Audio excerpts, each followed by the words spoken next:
So, Very well. again, super morning to everyone nationwide, sa head office, sa mga team bahay. Welcome, welcome to our OPD today. My brother, OSB Sir Emerson Lianto, is supposed to be here presenting OPD. In fact, I wanted to watch him. Nag-usap na kami na March 30 siya. So, Miss D, I have to watch him. Of course, I'm gonna watch him. But suddenly there was a change of plans. So, SB Sir Emerson, you're watching me today. Okay. Alright, so let's go to the most awaited topic for this afternoon. But before I proceed, I would just like to remind everybody na yung iyong speaker ngayon is Inglesera. So medyo may nosebleed. Okay. But I would just like to point out na yung ating mga Opians are from different, how to say, we come from different cultures. We come from different capabilities and skills. Okay, merong gaya ko na Inglesera. Meron ding grade 1, walang pinag-aralan, or grade 5. Meron ding mga nakatour na around the world. Meron ding ni isang beses, hindi man lang nakasakay ng eroplano. So, the uniqueness of our differences is ganito.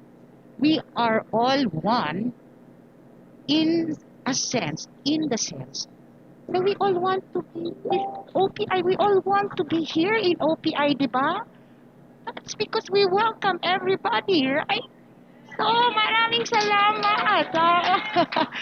Okay. So, ngayong hapon na to, we will be talking about productivity. Bakit? Because we have the pandemic. And have we been productive during the pandemic? Right now, Metro Manila is on lockdown. Oh, hindi tayo makalabas na naman, no? Isang linggo. And we are anticipating na ang Cebu din baka magkakaganon din, magkaka-lockdown din. So, we will be going through this lockdown, no lockdown, lockdown, no lockdown. Yeah, it's like it's a funny game. So we have to prepare ourselves. Kaya I thought of this topic na productivity para meron din akong mai-share sa inyo tungkol sa aking mga ideas on how we can be productive during these most challenging times. So are you ready? Yes! Bakit tayo naging unproductive? How do we fix this? What do we have to do? Okay. Ayaw gumalaw.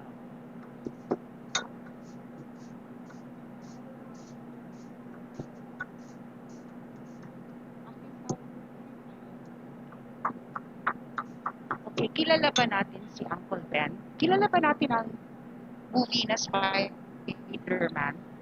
Have you heard of Spider-Man, the movie? Yes? Okay. So si Uncle Ben, thank you, Mr. Alan. Siya yung nagsabi nito, with great power comes great responsibility. We Opians,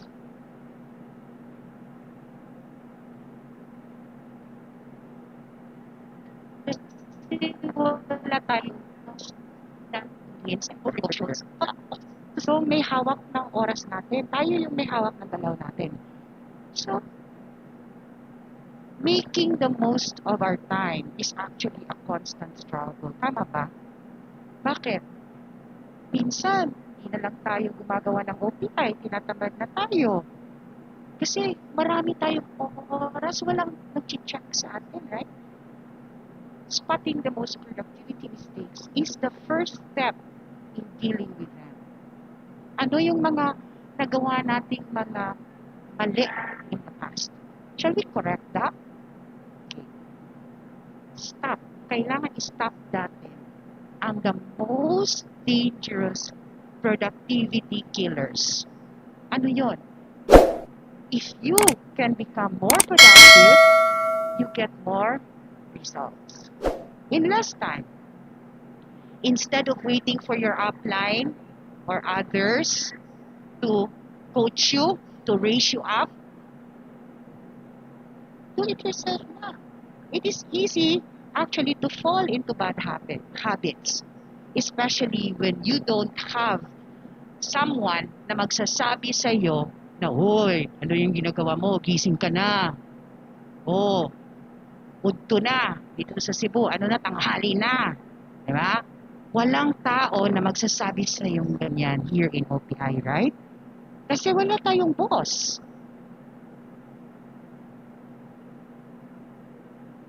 So, my PowerPoint is stuck again.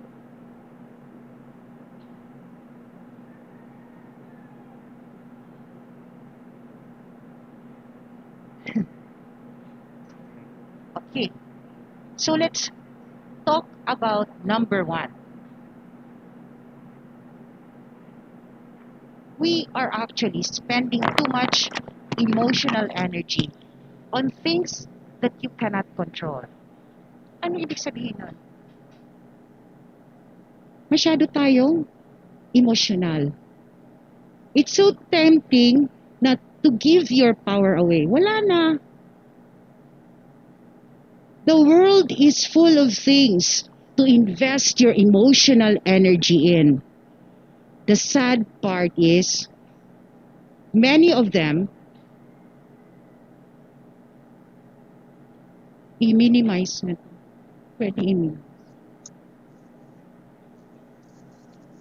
The sad part, many of them don't even have any impact on your business. The things that you worry about, the things that you are emotional about, yung mga lahat ng worries natin, it has nothing to do with our business. Yung inaatupag natin, mga celebrity gossip, kung sino ang boyfriend ni Nino, yung petty office dramas, yung mga sports and politics, pinag-uusapan natin yan. These things actually occupy the typical day of an office worker. Pag 9 to 5 job ka, ganyan ang pinag-uusapan, di ba? But to thrive or for you to succeed as an OPM, you have to be different. Do you know that? Kailangan iba ka. Hindi ka nag-oopisina eh. Now, starting and growing a successful business requires a lot of energy and emotional investment. Alam na ba natin yan? Na pag ikaw ay nag-i-start ng sarili mong negosyo, kailangan marami kang energy, marami kang ibubuga. You have to be very fit, emotionally, physically, mentally, socially, lahat. If we let ourselves get distracted too often, we won't have enough left over to pour into our business. Do you agree? Pag masyado kang inaatupag mo ay mga gossip, ay mga drama, mga politika, kung ano-ano, wala ka ng enerhiya para gawin mo ang iyong negosyo. That's for sure. Maybe you catch yourself worrying about the pandemic. Nag-worry ka ba about the pandemic? Because nanonood tayo ng news. What do you have to decide? You have to decide to let it go. Let go of that news. Palagi naman nandyan yan eh. Ratatatatatatat, di ba? Masakit na yung tenga natin, masakit na yung ulo natin, at sumasakit na rin yung tiyan natin sa gutom. Kung palagi tayong nakikinig sa news na yan. Tama ba? Recognize this. Kailangan isipin niyo to, na wala tayong control over the pandemic. Number 1, right? Number 2, agonizing about that won't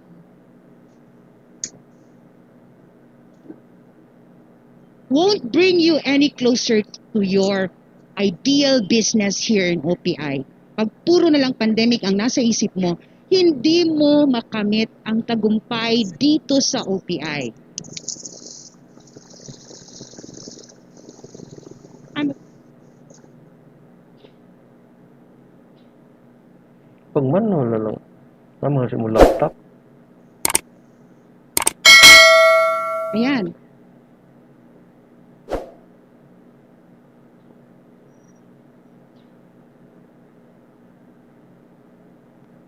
Yabang na.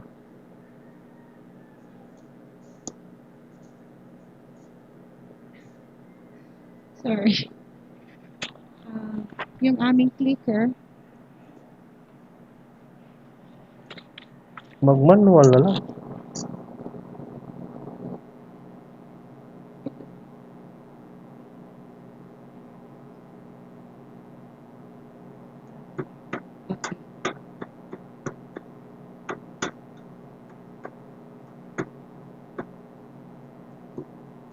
okay, ganyan ho ang itsura mo pag masyado kang emotionally drained, ha? Para kang pundido, punder nga, bulb, nasuga. Oh. Number 2, feeling completely overwhelmed by your vision for the future. Anong ibig sabihin nun? Some of us know exactly what we want our business to look like a few years from now. Alam ba natin kung ano ang itsura ng ating OPI business a few years from now? Yes, some of us do. Alam natin kung anong gusto nating ma-achieve a few years from now, di ba? But that vision is so far from current reality because it makes us completely overwhelmed. Anong ibig sabihin? Yung vision natin na yan, far from totoo. Hindi nangyayari sa atin ngayon yan. Kasi masyado tayong natambakan na kung ano-anong tinatambak natin sa sarili natin. It's like looking up at Mount Everest, at the summit of Mount Everest. Alam ba natin na yung Mount Everest is the most climbed mountain, ang hirap-hirap i-climb ng Mount Everest, but yet, a lot of adventurers want to climb Mount Everest because of the degree of difficulty. Climbing the whole thing seems so intimidating kasi ang laki-laki ng mountain na yan. Ha? Ang hirap-hirap akyatin. Mo lagi? At we procrastinate. Anong ibig sabihin? Mamaya na lang, procrastination. Bukas na lang, mamaya na lang, that's procrastination. We worry. Ay, hindi ko kaya yan. Hindi talaga. And we never really make progress. Hindi man lang tayo nakaapak sa the foot of Mount Everest dahil dito. Then, after 2 years, pareho pa rin ang nangyayari sa atin. The same, we are in the same spot as before because of this attitude of procrastination. Bukas na lang, worry. Ay, ano ba yan? Takot. That's the reason. Breaking that massive task down into manageable chunks make it a whole lot easier to get productive. So, ibig sabihin, huwag mong i-climb yung Mount Everest ng isang beses lang. I mean, isahan lang. Kailangan, step by step. Dito ka muna sa step 1. O, di ba? Step 2. Then, step 3. Hinay-hinay lang. Hindi naman pwede na akyatin mo yan hanggang sa tuktok. Tama ba? Ang lamig kaya doon. What do you need to do next month? Applying it to our business here in OPI. What do you need to do next month? Take a closer look at your ultimate goal. How about this week? Anong gagawin mo this week para mapuntahan mo yung goal mo or makamit mo yung goal mo? What about today? Meron ka bang gagawin today para makamit mo yung goal mo? Ganyan ho ang pag-manage ng iyong goals. To reach your vision. Yan ang Everest. O, bakit mo ba yan isang araw? Hindi init tayo. Uy, tugnaw kain na. Yeah. Ladies and gentlemen, it is easy to underestimate the cumulative effect of consistent daily progress. Alam ba natin yan?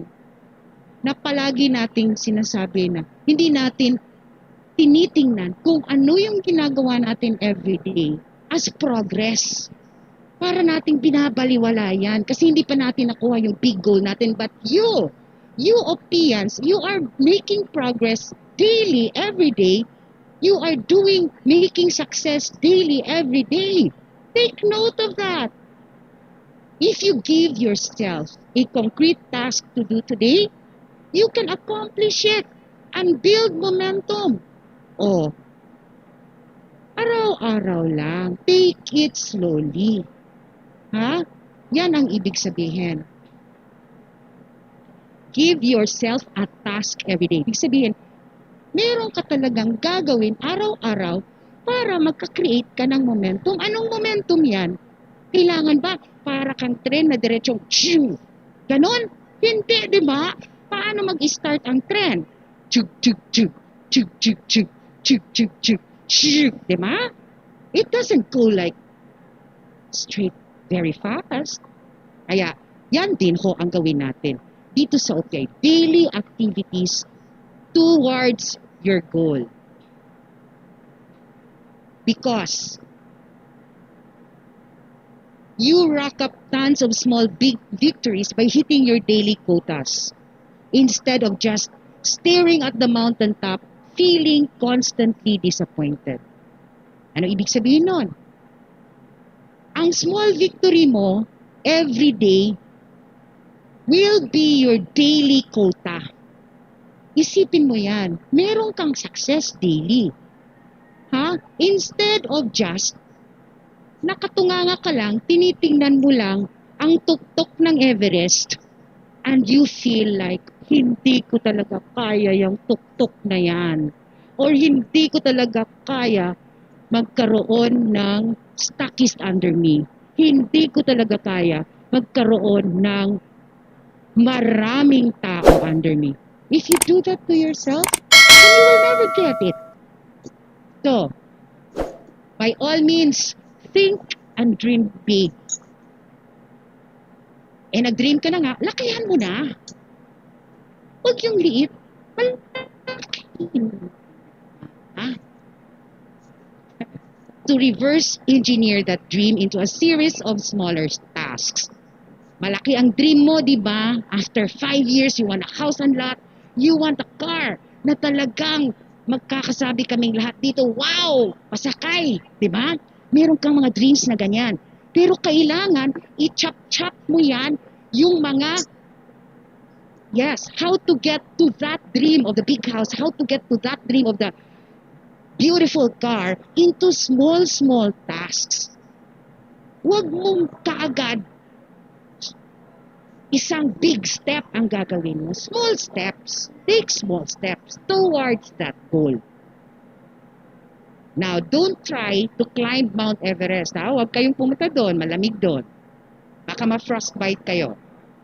Okay.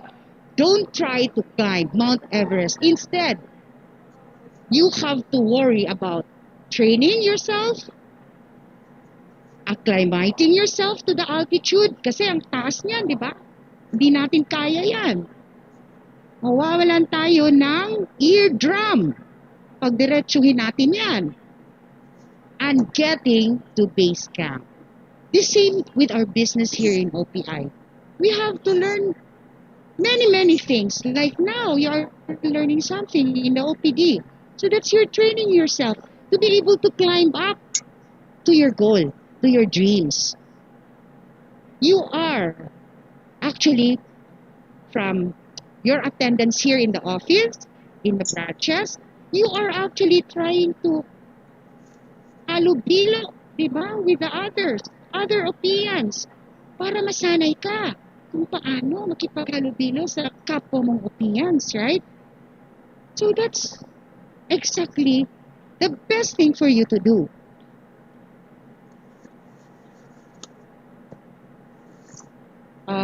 Number 3, we are actually paralyzed by doubt. Masyado tayong sa Cebu pa, 2 by 2. O di kaya, sa Cebuano pa, duha-duha. Marami tayong mga iniisip. Advance masyado ang ating isip. Doesn't help us, you know. Bakit?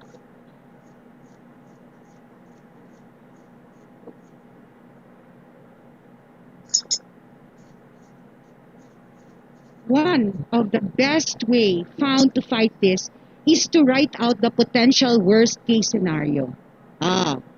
Para wala kang duha-duha, wala kang mga doubts, I suggest, isulat mo ang worst case scenario na mangyari. Tanungin mo sarili mo, what if I start this OPI business, this new business in OPI, or take on the prospect and things are in disaster? What will happen to me, diba? Yan ang tanong mo, right? Write out the effects in great detail. Okay? Sulat by hand. Huwag i-type sa cellphone. Get a pen and paper. Sulat by hand because that is the only way for you to remember properly if you write things down. Even if things go wrong, you can still recover because you saw already what is the worst case scenario by writing it down, di ba? Kung ano mang mangyari sa business mo dito sa OPI, you are prepared for it. Tama ba? Now, eto naman, another thing to do. You write out all the potential consequences or kung anong mangyayari kung everything goes right, everything is okay, positive lahat, bibili lahat ng package sa'yo, bibili lahat ng stockist package sa'yo, you also write that down. Think about the skills you gain. Diba? Think about all the connections you're gonna make. Here in OPI, you will talk to a lot of people, di ba? Lahat ng mga tao kakausapin mo. Just, kung titingin sa'yo, sabi ni Ma'am LV Bacaro, titingin sa kanya, titingin sa kay Sir Ernie, ay, nako, talagang kakausapin nila yan. The same thing with us, di ba? Pag mag-i-smile, then we approach them. You will gain a lot of connections. And of course, pag marami kang connections, marami kang people ma-invite, you will have increased income. Dadami yung income mo, dadami yung payout mo, di ba? Marami kang invites eh. Right? So, makes the decision a little easier, right? Writing it down, the worst case scenario, and writing down everything goes right. Those two things. Self-doubt actually comes and goes. Alam ba natin yan? Pag dinududahan natin sarili natin, it will just stay there for a while. And then, aalis na yan. But we have yet to make it disappear forever. Ladies and gentlemen, can you do that? Can you do that for me? Let your doubts disappear? Kaya ba natin? Wow! Talaga! The good news is, you can manage it. Kaya mo to. You can manage it. Move forward anyway. Sige, kumbate. Yan ang palagi kong sinasabi dito sa Cebu, di ba? Kumbate! Yeah! Mga kumbate kids ito dito eh. They're ready for battle. Okay. Move forward anyway. Rack up small victories and you will slowly build confidence.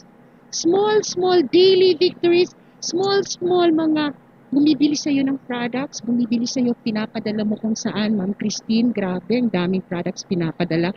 Ang daming pay-in, Ma'am Angelita, grabe, Ma'am Michelle, Sir Lito, Grabe, Ma'am Ria, Sir G, grabe sila, multi daily. And this will total to a big victory later on. Diba? And this, ladies and gentlemen, will build your confidence. Kaya ko to. Kaya ko to. Tingnan mo naman. Diba? Okay. Number 4.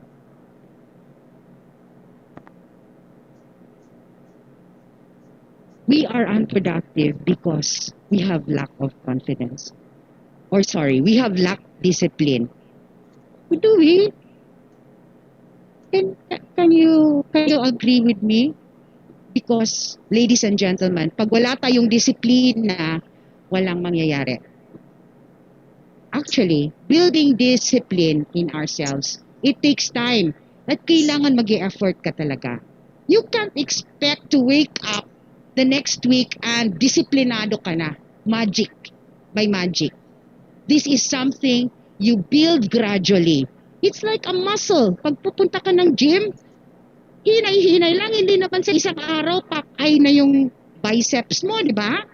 Okay? So you need time to develop discipline. You can and will build discipline over time. But you can make it a lot easier on yourself by creating an environment that encourages focused work. So anong ibig sabihin nun? Para maging disiplinado tayo, kailangan ang ating environment, the things or people around us will help us to focus on our work here in OPI. Not that we expose ourselves to others na nagbibenta ng ganito, nagbibenta ng ganyan, you know, that's refocusing yourself from your own goal here in OPI. So, only one. Bring only OPI with you. Not that pag hindi bibili ng OPI, o-offeran mo ng chicharon. Pag hindi bibili ng chicharon, o-offeran mo ng kamote. Di ba? Baka mamaya ganyan, ha? Di kaya biko. Yung biko dito binibigay lang sa galing sa amin sa sugod. So, that's how you build discipline. Isa lang dalhin mo, OPI lang. Instead of relying on discipline and willpower alone, what if you cut off the internet and all the other distractions? Hindi lang kailangan na ang iyong willpower ang makakadisiplina sa atin. Hindi lang yon. Isa rin ang internet. Bakit? Habang may ginagawa ka, encoding o di kaya tethering, meron kang cellphone, chuk, FB, check, chat. Uy, pakita sa Di ba? Do you do that? When you are working, no internet. And other distractions. Instead of trying not to text, trying ka na hindi ka talaga magre-reply sa mga text messages, no? While you are working, while you are doing OPI. Why not leave your phone in the other room until your dedicated work is up? Ibig sabihin, pag you have 1 hour to work on OPI, 1 hour talaga yan, walang distractions. Ha? Walang cellphone, walang tatawag, walang 1 hour na sulit, puro OPI lang. Can we do that? A combination of discipline and the right environment will actually maximize your creative output. There is no such thing as multitasking, ladies and gentlemen. Pag masyado kang maraming ginagawa at the same time, you can never be a master of all, jack of all trades, master of none. Yan ho, ang ibig sabihin nito. So, we will build discipline in our work here in OPI, and for sure, we will be very successful.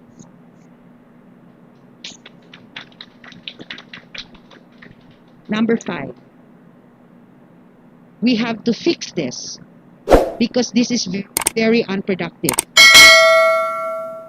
Are we reactive instead of proactive? Anong ibig sabihin ng reactive? Ha? Anong difference ng reactive tsaka proactive?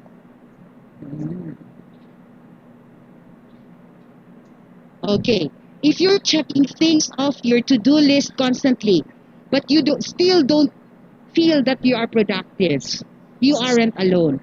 O di ba? Tayong lahat, especially the women, mahilig tayo, meron tayong listahan, to-do list. Ito yung to-do list ko. Check, pagtapos na, check, pagtapos na, check, check, check. But, after nagawa mo yung to-do list mo, na-check mo na lahat, you still feel na hindi ka pa rin nag-succeed. Hindi pa rin buo yung araw mo. You are actually not alone. You might have fallen into the reactive trap. Ano yan?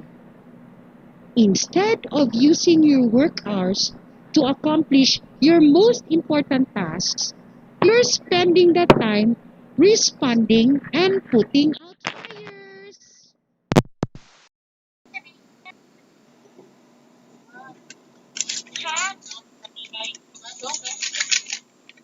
Oh, masyado kang nag-concentrate doon sa mga problema. Kaya, you cannot move forward to your goal. That is reactive. Palagi kang nagre-react sa lahat ng nangyayari around you. No need to do that. It will waste your time. Without a clear plan in place, it's easy to wake up and start your day by being reactive instead of proactive. Pagkising mo pa lang sa umaga, ito ang ginagawa mo pa. You open your cell phone and before you know it, the whole morning, you are in the cell phone answering calls or texts ng mga negatibo naman. Hindi naman umaangat sa iyo ang mga text na yan or mga na yan. Puro sumbong, puro mga negative na mangyayari. Part of your day pa yan, ha? Does that happen to us? What is that?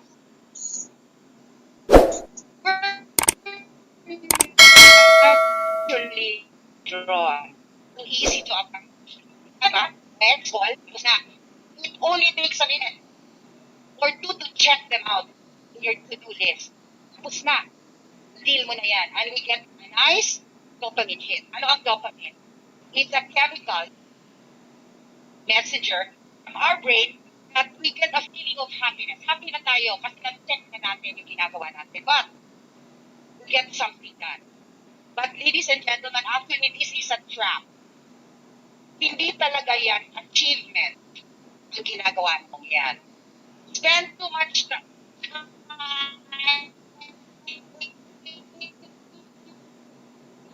in reactive mode that you have a real impact on your business. Masyado mong inaatupag yung mga hindi importante sa araw mo. Okay? Take a minute to think about how you're handling your first few work hours every day. Do you have a morning routine? Pagkagising na pagigising, meron bang routine? First thing in the morning, gising. Magkakape. Tapos, magbabasa or makikinig ng Bible or listen to inspirational music. Do you do that? Okay. So, ganyan, a morning routine. Something that empowers you and leaves space for high leverage trade. Yan ho ang importante. Meron kang routine sa umaga na ginagawa mo. Not just anything that comes under the sun gagawin mo. Dahil may nag-text sa'yo, dahil may nagtawag sa'yo yun at hindi mo na kagad. No! Stick with your morning routine. Because that will empower you to do more for that day. Okay? This simple change, kailangan ma-change natin sarili natin. this simple change will have an enormous impact on your productivity. It takes time to build this habit. But if you set aside the beginning of your workday when you have the most energy and motivation, ladies and gentlemen, the beginning of the day, kaya kailangan gumising tayo ng maaga. Kasi that's the time when we have so much energy. That's the time when we are open to being motivated. Did you know that? Yeah. For the truly important stuff, you will accomplish a lot more with less stress. Handle this important stuff that will lead to lalago-talo ang negosyo mo dito sa OPI. It will give you less stress to do that. Okay? Di ba yan? Okay. And 6. Yeah. Number 6. Oh. Why are we unproductive? Because of the lack of motivation. What is that all about? Tingnan mo yung aso. Nakahiga na. Oh. Relax ka. Okay. Some days, it is easy to shoot out of bed and dive into work. Other days, not so much. Bakit? That's normal. Sometimes, nagising natin, ready to work na tayo. Talagang excited na tayo. Grabe yung excitement natin. We cannot wait. We cannot wait to get out of bed and go outside to do OPI. But sometimes, ayaw rin natin. We are not motivated to go out. Dito na lang ako, umuulan eh. Dito na lang ako, may baka sa kulon. Ayoko, sabi nila may COVID daw sa neighbor. Kaya hindi na ako lalabas. Sorry ha, dito na lang ako. So, that's how we are. One of the biggest challenges sa atin. Self-employed tayo, di ba? We are, as an OPian, we are self-employed. It is to overcome those inevitable bouts of low motivation. Kailangan natin na makorek yan. Kapag minsan meron tayong hindi tayo motivated. Kailangan everyday motivated. Go. Diba? Okay, kailangan natin labanan yan. With 5, nasa opisina ka, 9 to 5 ang trabaho mo. The threat of getting fired. If you don't get out of bed, pwede kang dispatcha ng company, di ba? At things aren't so clear for us pag nandito ka sa OPI. We are self-employed, right? Kaya sa self-employed world, walang ganun. Hindi tayo napapire. Hindi tayo dinidispatcha. Right? Motivation is a nice tool to help us work harder and longer. But we can't afford to sit around and wait for it to show up. Kulat lang una ko karon maghintay na lang ako na ma-motivate ako. Dito muna ako sa upuan motivation.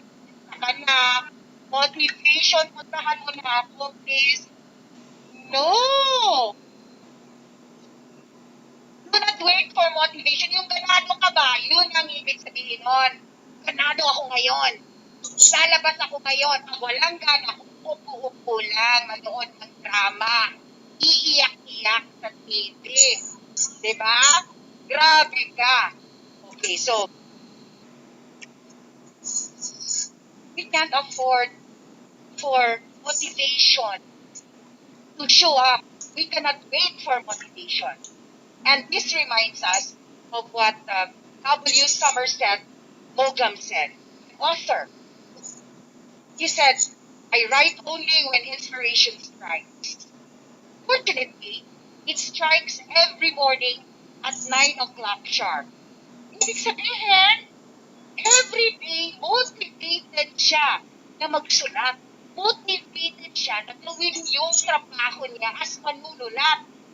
Every day kasi kada 9 o'clock, nandyan na si motivation. How about us? Meron ba tayong ganyan na alarm clock? Talaga?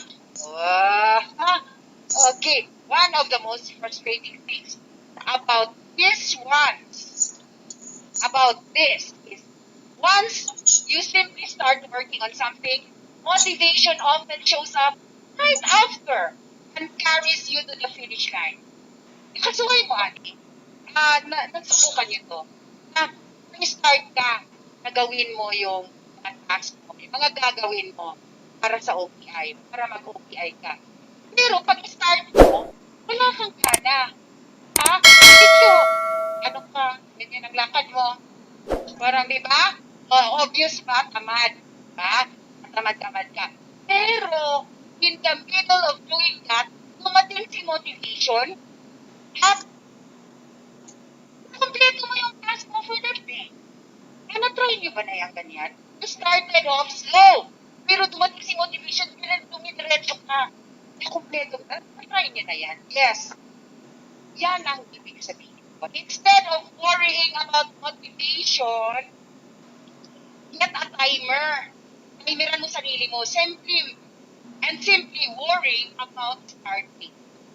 All you need to do is start your tasks.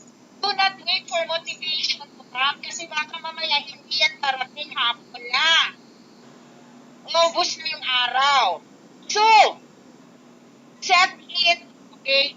Yung alarm natin, iset natin yung timer natin, iset natin 10 to 20 minutes. And work on your tasks here in OPI. Work on it. Set mo yung timer, 10 to 20 minutes. When it goes off, don't be surprised. If you keep working now, then you're more motivated. Ibig sabihin,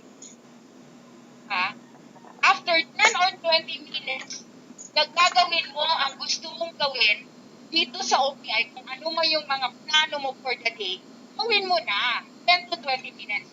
Now, alarm yan, do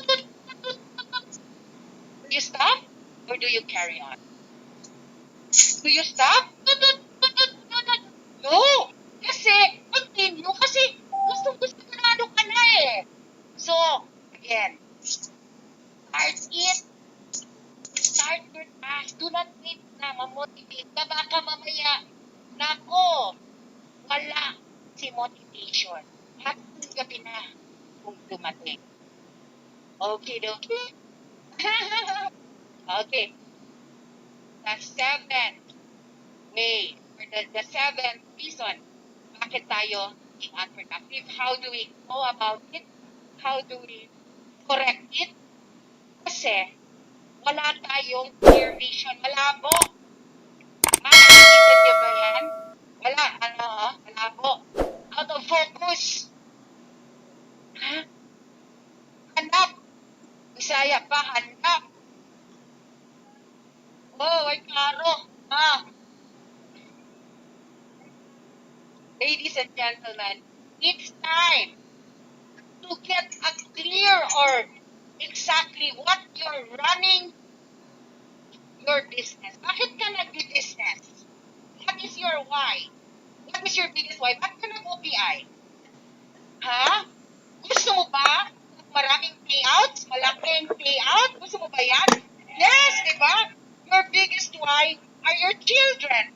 Na talagang they grow up very strong and smart dahil nandiyan ka sa parents guide them, right?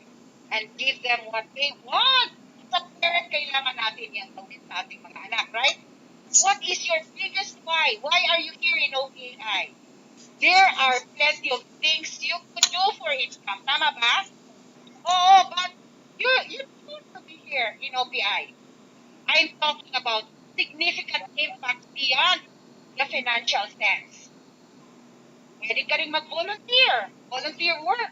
Hindi lang naman puro pera-pera, di ba? Sometimes we don't want all the pera-pera, right? But you choose to be here in OPI. Why do you wake up for work on your business every morning, what is the reason why Malako! you wake up and get out of bed in the morning? Para mag-OPI ka, di ba? What's the impact you are trying to make? Ha? Meron ka bang direksyon kapag OOPI mo? Meron ka bang gustong accomplish as an OPIan while you are here? That's why you get up early in the morning? Yes, excited!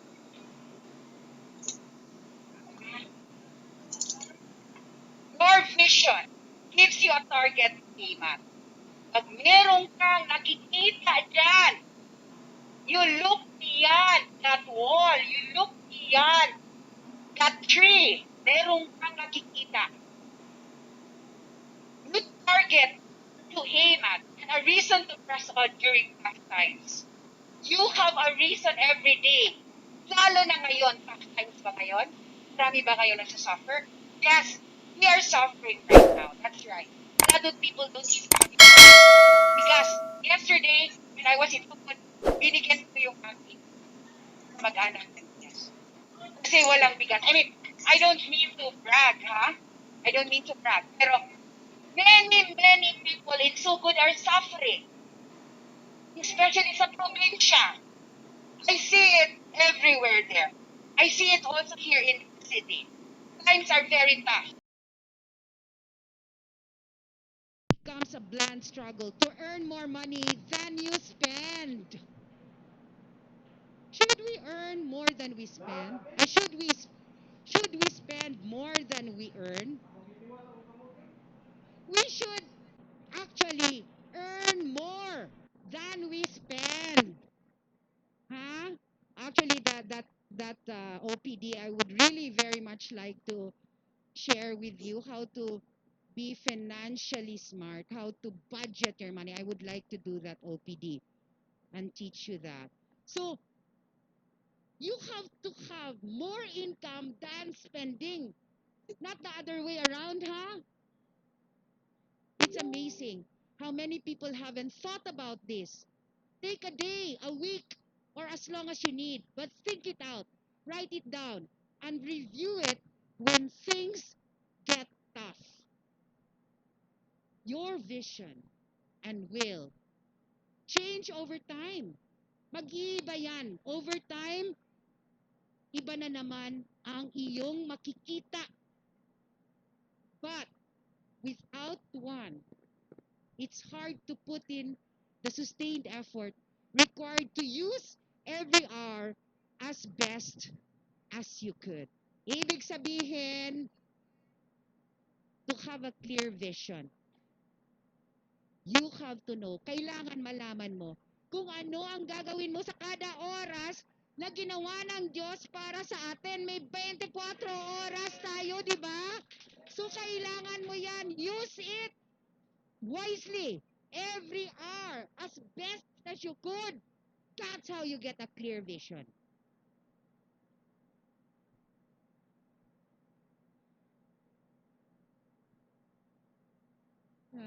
Get get more done in less time than ever before. Ibig sabihin, yung mga task mo, yung mga gagawin mo, yung mga kailangan mong puntahan na mga prospect mo or kailangan mong imbitahin, you can do that. You can get things more done in less time than ever before. If you practice what I just taught you, ha? Di ka mapapagod. Being more productive allows you to finish the task that really matters. Ha? Do not be focused, do not get defocused on things na hindi importante, ha? Only the things that really matters on your job here in OPI or on your building your network to be bigger and better. Focus on that and do not get distracted. And definitely, your network will grow. Your business will grow if you do that. It gives you the keys to get more done. Meron ka ng mga susi na maibibigay sa'yo para mas marami kang magawa sa isang araw, sa isang linggo, sa isang buwan, sa isang taon. Make more money. Live life to the fullest. Yeah, di ba? Ladies and gentlemen, as an opinion, it is very easy for us to slide back to bad habits. It's very tempting. Oh, sige na lang. Tatamad-tamad na naman ako bukas. Hindi na naman ako lalabas. Wala na naman akong kakausapin. Okay lang, sige na lang. Madali lang yan natin mag-slip back to that. But once you recognize the most common mistake, the 7 common mistakes, you can act fast and fix them. Ladies and gentlemen, yan ho kasi alam mo na kung anong gagawin mo para maging productive ka. Make the most of your time. Make the most and change the bad habits. Yan ho ang ibig kong sabihin. OMG, I'm done. It's 3:05. Okay. Thank you so much for listening. Ano naman ang aking